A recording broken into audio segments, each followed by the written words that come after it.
नमस्कार. निवेदक विठ्ठल पवार या माझ्या यूट्यूब चॅनेलमध्ये आपल्या सर्वांचं सहर्ष स्वागत करत आहे. धुलीवंदन व रंगपंचमी यामधला नेमका फरक काय, तर तोच फरक आजच्या व्हिडिओच्या माध्यमातून आपण जाणून घेणार आहोत. तत्पूर्वी निवेदक विठ्ठल पवार या यूट्यूब चॅनेलवर जर आपण नवीन असाल तर माझ्या यूट्यूब चॅनेलला आपण सबस्क्राईब करा, लाईक करा, शेअर करा आणि हो कमेंट्स करायला विसरू नका.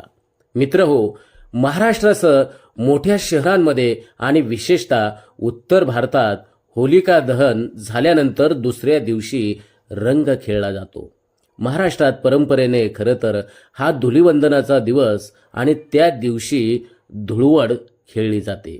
तुम्हाला माहिती आहे का, रंगपंचमी आणि धुलीवंदन हे दोन्ही सण हे वेगवेगळे आहेत. आपण होळीच्या दिवशी जे रंगांनी एकमेकांसोबत खेळतो ती परंपरा उत्तर भारतातील. तिथे होली म्हणजे एकमेकांना रंग लावून साजरा करण्यात येणारा सण. महाराष्ट्रात परंपरा खूप वेगळी आहे, जी अनेकांना माहितीही नसेल. तुम्हाला ऐकून आश्चर्य वाटलं ना?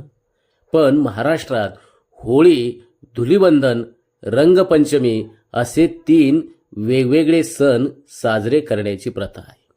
होळीनंतर दुसऱ्या दिवशी धुळवड खेळतात, तेच धुलीवंदन.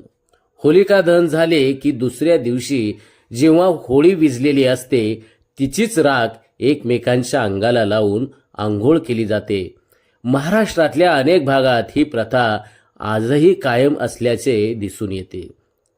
हे आपण लक्षात घ्या. आणि रंगपंचमी म्हणजे पंचांगानुसार फाल्गुन कृष्ण पंचमीच्या दिवशी साजरा होणारा हा सण म्हणजे होळीच्या 5व्या दिवसांनी येणारा दिवस.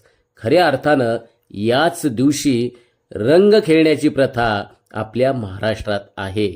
आजही महाराष्ट्रातल्या कित्येक गावांमध्ये 5 दिवसानंतर रंगपंचमी साजरी होते. आता फरक झाला ना स्पष्ट?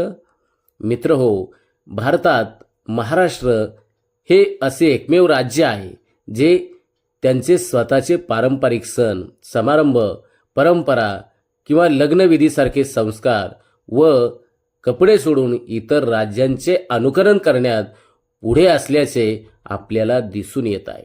त्यामुळे आपला मराठी बाणा खरं तर मागे पडत चाललेला आहे. हे मात्र खरं तर आपला मराठी बाणा मागे पडता कामा नये. आपण आपली संस्कृती, आपले सण आपणच जपणं आवश्यक आहे.